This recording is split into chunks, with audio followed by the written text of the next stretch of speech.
Uh, Good morning, sign feelers. It is Tuesday, the 24th of January, 2017. It is a very brisk morning here in London. Everyone's breathing steam, and the ground is very slippery. And I've already seen a couple of people stack it. So you might see behind me today some people fall over and hurt themselves, which is always good for a quick chuckle. I'm a little bit late this morning. My upstairs neighbours decided it was a good idea to do some building works early in the morning. They start at 7, so that in a way could be a nice premise actually for a Seinfeld episode. When it's too early to do building works, and I certainly agree that 7 a.m. is too early. But anyway, I've finished watching The Stock Tip this morning. It is the last episode of season 1, and I'll talk a little bit more about season 1 in a second. I'm by the banks of the London Grand Union Canal, because banks, get it, Stock Tip, yes, made that reference. Tried to kind of get some of the skyline of the city in the background, but I've failed miserably because of London fog. But there you go. The Stock Tip, I didn't think it was a very good episode.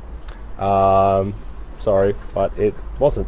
Finance is not a particularly funny subject in my eyes. There aren't too many films or TV shows that make finance that funny. Maybe Trading Places I quite like. This one wasn't that amusing. Also, one of the interesting themes that comes out in some of the early Seinfeld episodes is how much easier life would be if people in the show had mobile phones or the internet, and if they were able to look up that stock beforehand or get updates more than every day through the newspaper. We'd lose a lot of the jokes, and then Jerry probably wouldn't have lost much money. So yeah, didn't find that amusing. I also thought that in this episode it didn't really delve into the plots enough, and I think a lot of the humour that you see in later episodes comes from some of those little stories behind the scenes. So George confronting the guy that gave him the stock tip, rather than just seeing him beat up, the neurotic George going toe to toe with an inside trader, Elaine arguing with the guy with two cats. I think there's little comedy moments missed out early on in this episode. I do want to discuss one thing, and that's Jerry's dating habits. The guy just commits way too early. I think in this series we've seen, 3 potential love interests out of 5 episodes. And already in this one, he's talking about going on a 2-day holiday up to Vermont, which I've not been to Vermont, but I do know someone from Vermont, and there's not much to do in Vermont. So to go after what seems like a couple of dates on a holiday where there's nothing to do is a bit of a crazy move. I do remember Jerry kind of dating quite a lot of different girls throughout the whole 9 seasons of Seinfeld. He just commits way too early. And New York's meant to be a bit of a bed-hopping sort of city, and Jerry, what are you doing, mate? What are you doing? But I like I said, didn't think this episode was that amazing. I think it's largely because they were trying to do too much, and all of the humour that would have come from this episode comes from the minor incidents that occur. It just didn't feel like they were kind of going into an issue deeply enough, and a lot of the humour just wasn't coming through. So I give this 3 muffin tops out of 5, probably a low 3. I want to say it's the worst episode in this series, but it's probably the pilot's probably the worst. But I think given it's 5 episodes in and this was written with fully formed characters in mind, it just maybe wasn't that great. So I want to talk a little bit about season 1 then, and I kind of think this is a nice jump-off point for season 1. Season 1 is almost like a demo album for Seinfeld in my eyes. Some of the characters are still being formed.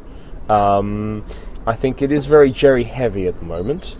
Also, you'll see a lot of internal dialogue going on with Jerry, which doesn't seem to come around that much later on in the series, if I recall. But a lot of Seinfeld's greatness comes from the fact that there's actually not much going on in the episodes. It is a show about nothing, and also some of the minor characters that come out, like Newman and Jerry, and George's parents, and Mr. Steinbrenner, and some of Kramer's adventures. But there's signs that things are coming that are good, and I'm hoping we start to see that in the next series. Actually, I do know we're coming to see it in the next series, because season 2, which is, I think, 12 episodes, there's a couple of classics in there.